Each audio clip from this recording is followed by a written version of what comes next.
اعوذ باللہ من الشیطان الرجیم بسم اللہ الرحمن الرحیم۔ اب یہ پھر کچھ شریعت کے احکام آ رہے ہیں، گویا کہ خطاب کا رخ پھر اب مسلمانوں کی طرف، اہل ایمان کی طرف۔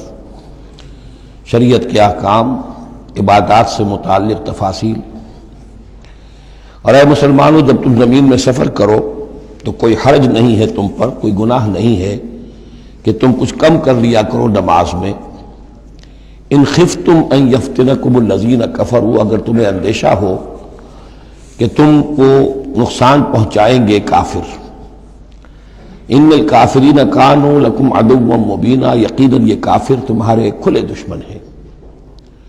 یہ ہے قصر صلاۃ، لیکن صلاۃ الخوف کی حالت میں، جنگ کی حالت میں قصر کا حکم۔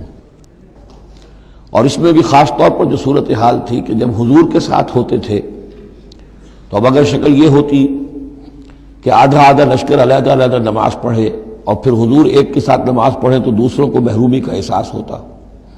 لہذا آپ دیکھیے کہ ایک بہت عمدہ تدبیر بتائی گئی۔ فَإِذَا كُنْتَ فِيهِمْ، تو اے نبی جب آپ بھی ان کے اندر موجود ہوں، فَأَقَمْتَ لَهُمُ الصَّلَاةَ، اور آپ نے ان کے لیے نماز کھڑی کر دی ہو، فَلْتَقُمْ طَائِفَةٌ مِّنْهُمْ مَعَكَ، تو ان میں سے ایک گروہ کو تو کھڑے ہونا چاہیے آپ کے ساتھ۔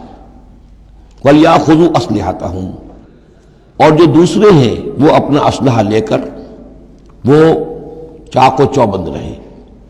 فَإِذَا سَجَدُوا فَلْيَكُونُوا مِنْ وَرَائِكُمْ، تاکہ جب تم سجدہ کرو، جو حضور کے ساتھ نماز پڑھ رہے سجدے میں جائیں تو وہ دوسرا گروہ جو ہے جو نماز میں شریک نہیں ہے وہ ان کی حفاظت کرے، کھڑے رہیں ان کے پیچھے۔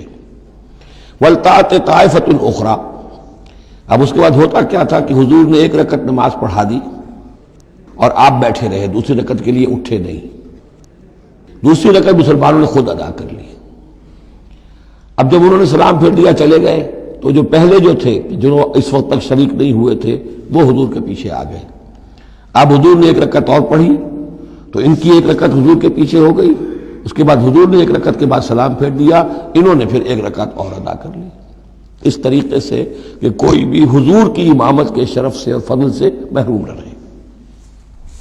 فَإِذَا سَجَدُوا فَلْيَكُونُوا مِنْ وَرَائِكُمْ وَلْتَأْتِ طَائِفَةٌ أُخْرَىٰ لَمْ يُصَلُّوا فَلْيُصَلُّوا مَعَكَ، اب وہ دوسرا گروہ کو آنا چاہیے کہ جنہوں نے ابھی نماز نہیں پڑھی تھی کہ وہ آپ کے ساتھ نماز پڑھیں۔ وَلْيَأْخُذُوا حِذْرَهُمْ وَأَسْلِحَتَهُمْ، اور ان کو چاہیے کہ وہ اپنی ڈھالیں بھی، اپنا بچاؤ بھی اور اسلحہ بھی ساتھ رکھیں۔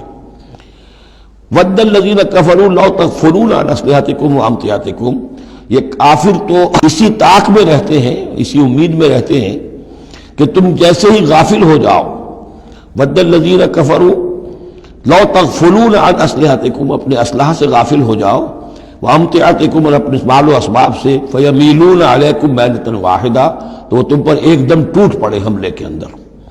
وَلَا جُنَاحَ عَلَيْكُمْ إِن كَانَ بِكُمْ أَذًى مِّن مَطَرٍ، اور کوئی حرج نہیں ہے تم پر، کوئی گناہ نہیں ہے اگر تمہیں کوئی تکلیف ہو یا بارش کی وجہ سے کوئی صورتحال ایسی ہو، اور کنتم مرضى، یا تم بیمار ہو، ان تضعوا اسلحتکم، کہ اسلحہ تو اپنا رکھ دو، وخذوا حذرکم، لیکن صرف ڈھال لے لیا کرو کہ اچانک کوئی حملہ ہو جائے تو اگر پوری تلوار نیزہ وغیرہ سب اپنے جسم پر لگایا ہوا ہے تو نماز کا پڑھنا مشکل ہے، اور یہ کہ حالات ایسے ہیں تو اسلحہ علیحدہ رکھ دیا جائے لیکن ڈھال اپنے پاس موجود رہے، تاکہ اچانک کوئی حملہ ہو تو کم سے کم انسان کو وقت ملے کہ وہ اپنے آپ کو بچا کر اور پھر وہ اپنا اسلحہ بھی لے لے گا۔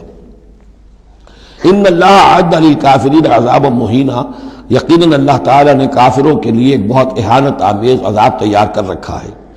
فَإِذَا قَضَيْتُمُ الصَّلَاةَ، پھر جب یہ نماز اس طریقے سے تم ادا کر لو، فَاذْكُرُوا اللَّهَ قِيَامًا وَقُعُودًا وَعَلَىٰ جُنُوبِكُمْ، تو پھر ذکر کرو اللہ کا، کھڑے ہوئے، بیٹھے ہوئے، لیٹے ہوئے، سواریوں پر چلتے ہوئے۔ وہ ذکر جو ہے وہ ذکر کثیر، وہ صرف نماز کے ساتھ نہیں ہے، بلکہ جیسے سورہ جمعہ میں آیا ہے کہ فَإِذَا قُضِيَتِ الصَّلَاةُ فَانتَشِرُوا فِي الْأَرْضِ وَابْتَغُوا مِن فَضْلِ اللَّهِ وَاذْكُرُوا اللَّهَ كَثِيرًا لَعَلَّكُمْ تُفْلِحُونَ، ہر حال میں جب تم اللہ کو یاد رکھو، اللہ کا ذکر کرتے رہو۔ ادعیہ معصورہ ہیں، اوراد معصورہ ہیں، اوراد مسنونہ ہیں، ان کے سے اپنی زبان کو اور اپنے ذہن کو اور قلب کو ایمان کے ساتھ تر و تازہ رکھو۔ فَإِذَا اطْمَأْنَنْتُمْ، اور جب تمہیں امن حاصل ہو جائے، یعنی یہ نماز کی یہ کیفیت جو ہے یہ صرف اس شکل میں ہوگی کہ خوف ہے، صلاۃ الخوف، جب تمہیں امن حاصل ہو جائے، خوف جاتا رہے، فاقیموا الصلاۃ، پھر نماز قائم کرو، جیسے کہ نماز کے قائم کرنے کے آداب ہیں، اس کی شرائط ہیں۔ ان الصلاۃ کانت علی المؤمنین کتابا موقوتا، یقیناً نماز اہل ایمان پر فرض کی گئی ہے، فرض ہونے کی شکل میں اور وقت کے ساتھ۔ اس کی فرضیت ہے اور موقوت ہے، اس کے اپنے اوقات ہیں، اور اس اوقات کے ضمن میں آپ کو بتا چکا ہوں کہ حضرت جبرائیل نے 2 دن نماز آپ کو پڑھائی، ایک دن 5 نمازیں اول وقت میں، دوسرے دن 5 نمازیں آخر وقت میں، اور بتایا کہ ان کے مابین وقت ہے۔ وَلَا تَهِنُوا فِي ابْتِغَاءِ قَوْمٍ، اور دیکھو اس قوم یعنی اپنے دشمن کا پیچھا کرنے میں سست نہ بنو۔ اب تو یوں سمجھیے کہ جو حق و باطل کی جنگ ہے وہ آخری مرحلے کو پہنچ رہی ہے، اب آخری مرحلے پہ آ کے تھک نہ جانا۔ وَلَا تَهِنُوا فِي ابْتِغَاءِ الْقَوْمِ، ان کا پیچھا کرنے میں سست مت پڑو، ہمت نہ ہارو۔ ان تکونوا تعلمون، بڑے پیارے الفاظ ہیں، اگر تمہیں کوئی تکلیف پہنچتی ہے، الم پہنچتا ہے، بے آرامی ہے، فإنہم یعلمون تعلمون، تو کیا انہیں نہیں پہنچتا؟ انہیں بھی تو تکلیف پہنچتی ہے، وہ بھی جنگ کر رہے ہیں، وہ بھی زخم کھاتے ہیں، ان کے بھی لوگ مر رہے ہیں، وہ ساری تکلیفیں انہیں بھی پہنچ رہی ہیں، دشمنوں کو بھی۔ وَتَرْجُونَ مِنَ اللَّهِ مَا لَا يَرْجُونَ، اور تم اللہ سے امیدیں رکھتے ہو جو وہ نہیں رکھتے۔ تمہیں تو جنت کی امید ہے، تمہیں اللہ سے مغفرت کی امید ہے، انہیں تو یہ بھی نہیں ہے، تو اس اعتبار سے تمہیں تو ان سے کہیں آگے بڑھ جانا چاہیے۔ جو آخری آیت تھی سورہ آل عمران کی کہ یا ایھا الذین آمنوا اصبروا وصابروا ورابطوا، ان سے تو بڑھ جانا چاہیے صبر کے اندر کہ تمہارا سہارا تو اللہ ہے، وما صبرک الا باللہ۔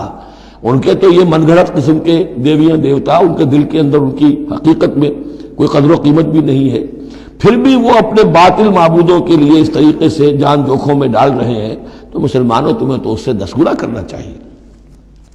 وَلَا تَهِنُوا فِي ابْتِغَاءِ الْقَوْمِ إِن تَكُونُوا تَعْلَمُونَ فَإِنَّهُمْ يَعْلَمُونَ كَمَا تَعْلَمُونَ وَتَرْجُونَ مِنَ اللَّهِ مَا لَا يَرْجُونَ وَكَانَ اللَّهُ عَلِيمًا حَكِيمًا، اور یقیناً اللہ تعالی علیم ہے اور حکیم ہے۔ اب یہ چند آیتیں آ گئیں اہل ایمان سے خطاب میں، اب پھر کچھ منافقوں کا معاملہ ایک آ رہا ہے۔ صدق اللہ العظیم۔